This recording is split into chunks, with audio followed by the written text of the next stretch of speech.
Update tayo ngayon doon sa mga nasa list ng recorded online lending platform na mayroong home visitation. Okay?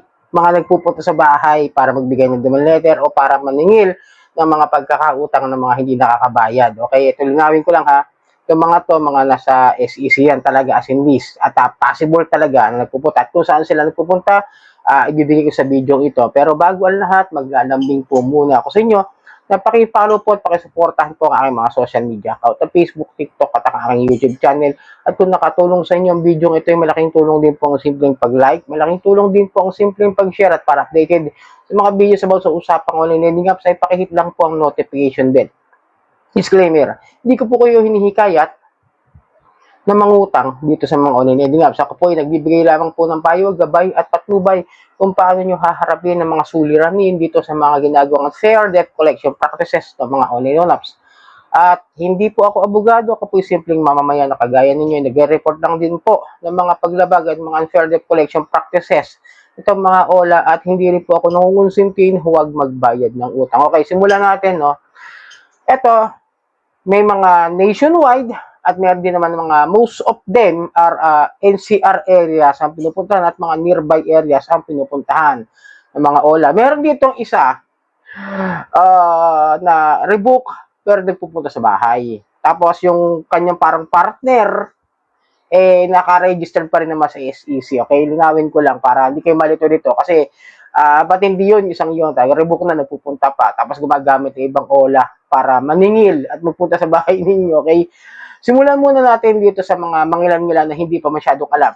Itong si Honey Loan, meron na akong mga isolated cases na natatanggap at nakikita doon sa ibang mga groups na pinopost talaga na meron daw nag-home visit at medyo matindi raw yung mag-home visit. Ewan ko kung totoo yun, pero nagbigay naman siya ng papel na ipinasa sa akin. Hindi ko na maalala kung nailagay sa folder yun. Pero nagpunta raw sa kanila yung agent o collection agent ng Honey Loan. Okay? Then sunod, itong si Bill Is. Ito mostly talaga, andito sa pag-home visit nila is mostly NCR and nearby areas din po. Pero may narinig na rin po ako way back 2 years ago or 2025 or last year na isolated case Davao, yun Mindanao, no? City, syempre Davao City, probinsya ng Mindanao, syempre, probinsya, balik sa parteng south ng Pilipinas, okay? Pero ulitin ko kasi si Bill is a buy now pay later, no? Kaya medyo may possibilities talaga makapunta yan kahit saan at nationwide kasi may mga malls na rin naman silang accredited o merchant sila ng mga gamit, gadgets or even the appliances, di ba? Kaya medyo may tingin ko talaga kaya nilang pumunta talaga in the even nationwide. Pero most of them is ang NCR ang pinupuntahan lang. Then, etong si Skyro, naririnig ko na rin po na nag-home visit kasi may isolated case din po ako. No, possible lang po yan. Hindi ko masasabing talaga as in 100%. Mamaya sabihin ko sa inyo mga detalye po ng ating mga i-explain sa video. Okay? Skyro kasi isa rin po siya sa mga buy now pay later. Then, sino pa ba na maalala ko? Cash Express. Yan talaga matindi. Si Cash Express dito, kapitbahay ko napuntahan. Talagang nagpapadala rin ng demand letter. O kaya maliwanag ang NCR area. Then, itong si Salmon Financing.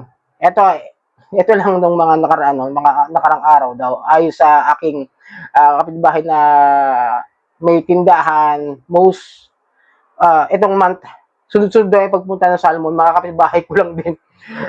Dito lang din talagang sa lugar ko na ito, no, may mga Salmon agent na nagpupunta na nagbibigay daw ng demand letter, nagpapadala ng demand letter. Tapos collection agent mismo ng Salmon, sabi, at ayon sa kwento sa akin, yung tindahan, may-ari yung tindahan na yun, nakakausap ko naman siya. Kaya nagulat ako, ito pala, legit pala, kasi may nakikita na ako post ng mga Salmon na may demand letter. Ito palang nag-home visit din pala ito. Okay, then, siyempre, etong si tinatawag natin na nationwide talaga ang pag-home visit. Okay, linawin natin ha, si Home Credit. Talaga nagpupunta yan. And si Skyro, nabanggit ko na ba? Kung nabanggit ko na, alam ko nagpupunta rin doon si Skyro at si Home Credit. Kasi mga buy now pay later po yan. Excuse me po. Okay, yan. Nag-home visit po yan. Possible din yan nationwide kasi nga mga buy now pay later at included sila sa mga merchants. Okay? Ngayon, eto, sure ba na pupuntahan kayo sa mga lugar ninyo? Ulitin ko ha, NCR or nearby areas. Pero yung mga huli kong binanggit, mga possible nationwide kasi nga may mga branches sila sa mga mall, tsaka merchants sila. Okay, possible po yan kasi maaring meron silang mga office dyan sa mga provinces, pero depende pa rin yan. Ito, linawin ko lang. Yung mga utang natin, kung maliit lang at medyo kaya naman na nilang hindi mapuntahan, hindi nila pupuntahan yan. Pero kung kayo may utang na maliit, o sabihin natin 5,000, tapos wala pang hulog, no? Tapos ayan na, hindi pa rin nakapag possible talaga na papuntahan kayo. Naalala ko, hindi ko pa yata nabanggit si Digido at si Big Loon. Okay? Si Digido, nag-home visit pa rin, balita ko. Pero revoke. Si Big Loon naman ngayon, ang tiga-singil. Kumbaga, kaisa siya o nakapag-collab. Okay? Baka di ko nabanggit si Big Loon ngayon nagiging tiga-singil nila. Pero si Big Loon, hindi po yan revoke. Nasa SEC pa rin siya na list of recorded on lending platform. Si Digido lang po yung revoke. Pero parang under investigation sa pagkakaalam ko, sa pagkakaintindi ko. Dahil nawawala sila sa Play Store, baka na-i-report. Baka yun ang dahilan kung bakit. No? Kaya saan maliwanagan kayo.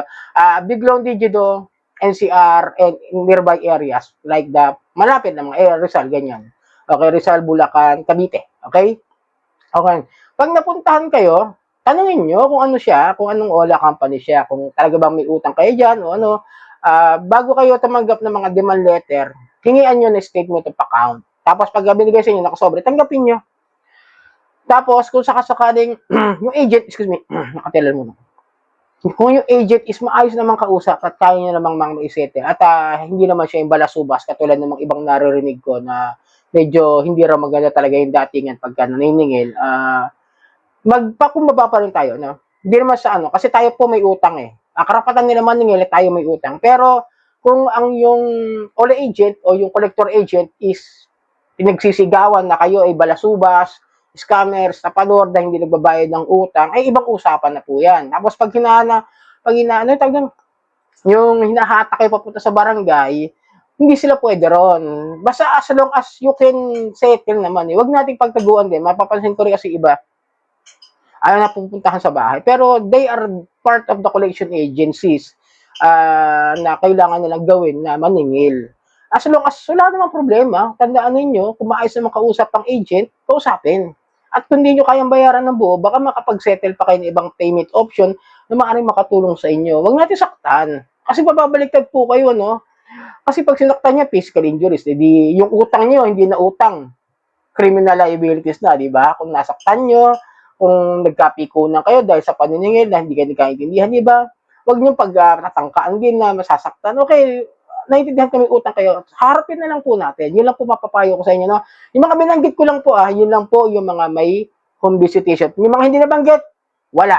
Okay? Sana nakatulong.